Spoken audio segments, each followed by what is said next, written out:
Alhamdulillahirrahmanirrahim. Wassalatu wassalamu ala asyrafil anbiya'i wal mursalin wa ala alihi wa sahbihi ajma'in. Faqala Allah ta'ala fil Qur'anil Karim, a'udzu billahi minasyaitonir rajim. Bismillahirrahmanirrahim. Wa ma ja'ala Allahu li rajulin min qalbayni fi jawfihi wa ma ja'ala azwajakum allati tazawwajuna minhunna ummahatukum. Ila akhir ayat. Surah Al-Ahzab ayat 4. Yang saya muliakan bapak-bapak, ibu-ibu jemaah salat Isya yang dirahmati Allah Subhanahu wa taala. Bersyukur kita kepada Allah Subhanahu wa taala, alhamdulillah. Pada malam hari ini kita berada di malam yang ke-20. Insya Allah mudah-mudahan semua jamaah dalam keadaan sehat walafiat. Amin.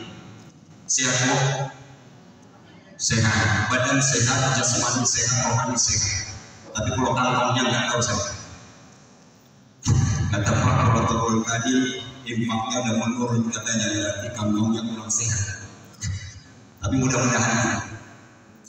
Bapak Ibu yang saya muliakan, salawat dan salam sama-sama kita wasilakan kepada Nabi kita Muhammad Rasulullah sallallahu alaihi wasallam. Allahumma shalli ala sayyidina Muhammad wa ala ali sayyidina Muhammad. Bapak Ibu jemaah yang berbahagia, pengantar Rasulullah Muhammad kita pada malam hari ini, sebagaimana Rasulullah sallallahu alaihi wasallam bersabda, "Man hadara majlis ilmi fi Ramadan, kataballahu lahu bi kulli qadamin min qadamin sanah." Siapa di antara umatku, kata Nabi, yang sering dan selalu hadir pada malam tausiah Ramadan. Makanya ini merupakan salah satu rujukan Bapak Ibu di tubuh PMB, sehingga di setiap bulan Ramadan kita terus para mubalik dan mubalik yang ada di kota Dumai, keliling kota Dumai dari masjid ke masjid.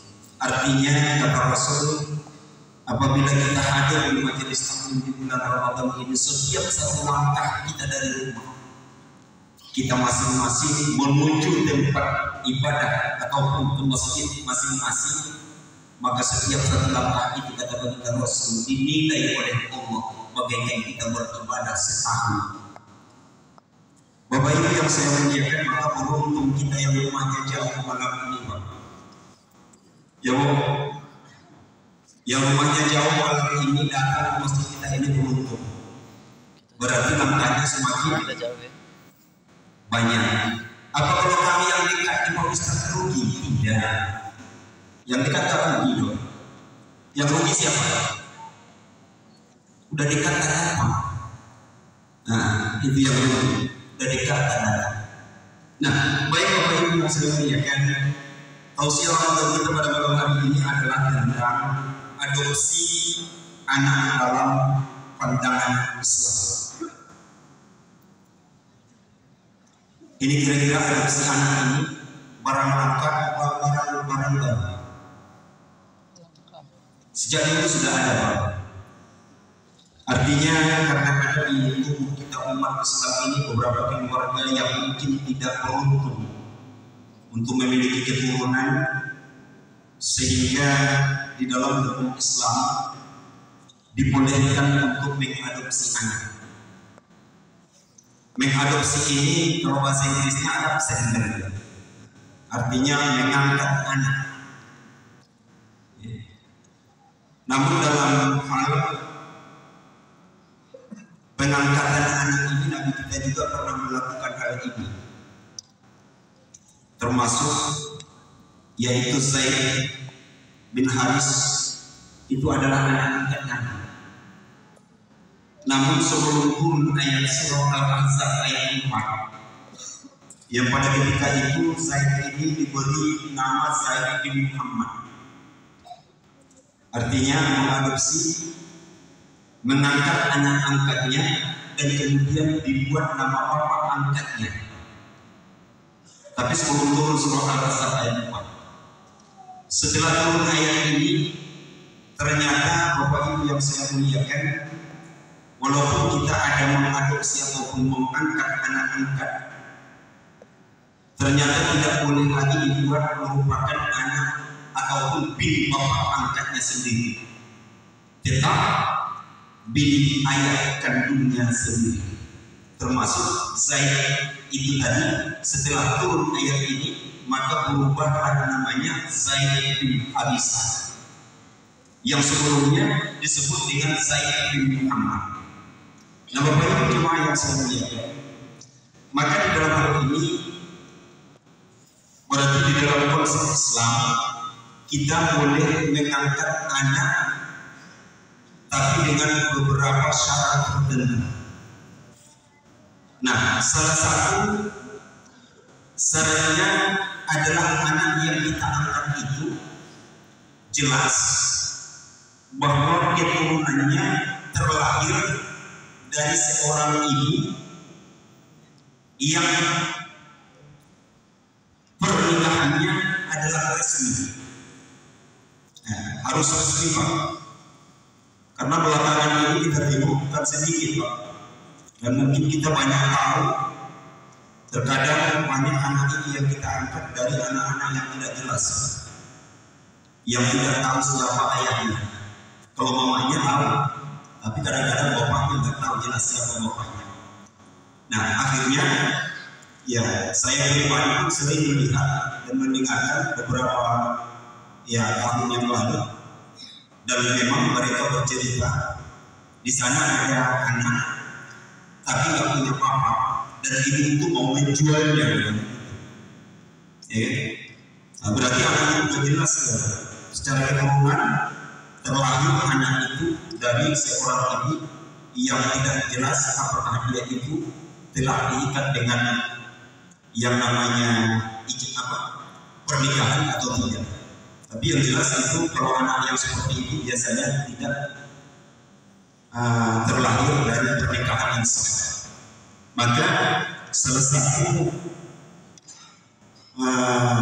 syarat kita untuk mengadopsi anak ataupun mengangkat anak itu, kita lihat harus anak itu resmi, betul-betul terlahir dari seorang ibu yang pernikahannya sah. Bapak Ibu yang saya muliakan, itu yang pertama. Kemudian yang kedua, nah untuk kita ketahui bahwa apabila mengangkat seorang anak, jangan sampai anak yang kita angkat itu terputus hubungan dengan keluarga. Nah, jangan sampai, ini dilarang dalam Islam. Karena saya dalam konsep ini juga ada beberapa ketemuan dengan keluarga warga masyarakat kita, yang sehingga mulai anak itu dari kecil sama dia sampai anak itu dewasa dan sudah berkeluarga. Saya sudah beberapa orang ketemu dan saya tanya bapak angkatnya, apakah anak ini tahu dia itu bapaknya, bapak kandungnya atau tidak? Saya bilang bapak angkatnya mengaku sampai hari ini Pak Ustaz belum tahu. Ya Pak, berarti dalam agama kita tidak kita itu. Artinya walaupun kita mengangkat anak itu dari kecil, secara konsep hukumnya adalah bahwa anak yang kita angkat itu setelah dia besar dan besar, maka anak itu harus tetap kita hubungkan dia kepada keluarganya, nggak bisa kita putuskan hubungannya. Nah, namun beberapa orang yang telah saya artinya wawancara dengan ini, Pak, kenapa bapak tidak memberitahu kepada anak itu kalau orang tuanya masih ada? Saya bilang alasan mereka rata-rata takut anak itu tidak lagi sayang dan cinta kepada mereka. Rata-rata alasannya itu. Artinya dia khawatir kalau seandainya anak itu tahu bukanlah dia bapak dan mama kandungnya, maka dia khawatir anak itu akan meninggalkan dia. Nah, itu alasan mereka, sehingga mereka tidaklah mau membuka tabir ataupun rahasia ini kepada anak yang dia angkat bahwa bapak kandung dan mama kandungnya adalah sekolah. Nah, ini tidak boleh, tidak dibenarkan dalam Islam. Maka dalam artinya konsep yang kedua ini, walaupun kita mengangkat anak itu, Nah, kemudian kita harus memperhatikan bahwa anak itu harus tetap terhubung selama silaturahminya atau hubungannya apakah lagi kepada kedua ibu bapaknya. Bapak Ibu jemaah yang saya muliakan, ini yang kedua. Dan yang ketiga, bagaimana kita di dalam mengangkat anak itu dengan tujuan yang tulus. Yang tulus yang dimaksudkan adalah ikhlas. Artinya, ketulusan dan keikhlasan kita di dalam mengangkat anak itu. Yang pertama, kita harus benar-benar yang perlu kita perhatikan adalah pendidikan anak itu sendiri. Makanya Bapak Ibu yang saya muliakan, kadang-kadang kalau kita melihat sebenarnya banyak belakangan ini yang mengangkat anak dengan cara dia seorang yang mampu, kemudian dia cari keluarga yang kurang mampu, kemudian dia ambil anak itu. Setelah dia ambil anak itu, pendidikannya adalah tanggung jawabnya sampai selesai kuliah. Banyak anak itu tidak bersama dia. Seorang yang mampu secara ekonomi, kemudian dia tahu seorang yang kurang mampu ekonominya di keluarga yang kurang mampu, anak itu ada potensi, maka dia menjamin pendidikan anak itu sampai lepas kuliah. Ada dengan cara itu dia mengangkat anak. Nah, jadi Bapak Ibu yang saya muliakan, jadi secara konsep kita yang sah-sah saja boleh kita mengambil anak apabila anak itu betul-betul butuh pendidikan. Pendidikannya itu kita tanggung jawab sampai dia selesai. Maka sama halnya kita menyelamatkan anak itu.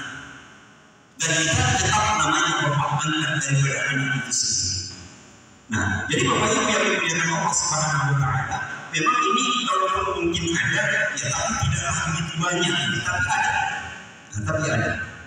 Maka kadang-kadang, ya justru sebenarnya kata baginda Rasul, siapa di antara umatku kata Nabi yang mengangkat seorang anak, kemudian dia berikan pendidikan yang tulus, dia berikan kebutuhan yang cukup untuk pendidikan anak itu sampai selesai, maka kata baginda Rasul lebih baik yang demikian itu dibandingkan sedekah.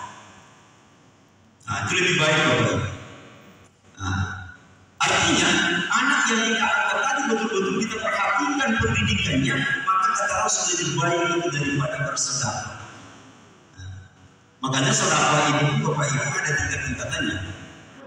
Ada level di dalam ayat yang dibaca oleh Imam kita tadi di dalam ayat Quran pertama, wa anfiqu mimma razaqnakum min qabli an ya'tiya ahadakumul maut. Itu berinfak, sebenarnya bersedekah yang paling baik menurut ayat itu Bapak Ibu yang saya muliakan. Nah, sedekah yang paling baik adalah sedekah sebelum kita dipanggil oleh Allah. Itu sedekah yang paling baik dari ayat yang dibaca oleh Imam tadi di dalam bab pertama. Wa anfiqu mimma razaqnakum min qabli an ya'tiya ahadakumul maut. Bersedekahlah kamu sebelum kamu dijemput oleh kematian. Boleh kita bersedekah kepada orang yang sudah dipanggil oleh Allah? Boleh, tapi perkara mana yang lebih baik? Lebih baik tadi sedekah di waktu kita masih hidup. Itu dia konsepnya. Jadi Bapak Ibu, apalagi tadi sedekah yang kita berikan itu adalah untuk pendidikan anak-anak yang kita mungkin bisa mengangkat anak itu menjadi anak angkat kita, dan pendidikannya kita atur, kita urus sampai dia selesai dalam pendidikan. Maka yang demikian itu kata Rasul adalah lebih baik. Bapak Ibu jemaah yang dimuliakan Allah Subhanahu wa Ta'ala, yang jelas sebagai kesimpulan daripada ilmu kita pada malam hari ini, ya yang jelas adalah mengangkat anak itu boleh di dalam konsep hukum Islam selama kita ikut ketentuan yang ada. Yang jelas jangan kita putuskan hubungan anak itu dengan keluarganya, dan jangan kita lalaikan anak yang kita angkat itu, dan anak itu juga bisa mendapatkan warisan daripada harta yang kita miliki apabila dia sudah menjadi anak angkat kita sendiri. Mungkin ini saja Bapak Ibu merupakan tausiah amal kita pada malam hari ini. Mudah-mudahan bagi kita yang memberikan kelebihan dari Allah Subhanahu wa taala secara rezeki yang melebihi, yang melimpah. Nah, dalam konsep ini bisa kita letakkan atau kita berikan harta kita itu sebahagian untuk pendidikan anak-anak yang kurang mampu, dan kita jadikan anak itu merupakan anak-anak kita sendiri. Demikian, mohon maaf dan saya akhiri wabillahi taufiq wal hidayah. Assalamualaikum warahmatullahi wabarakatuh.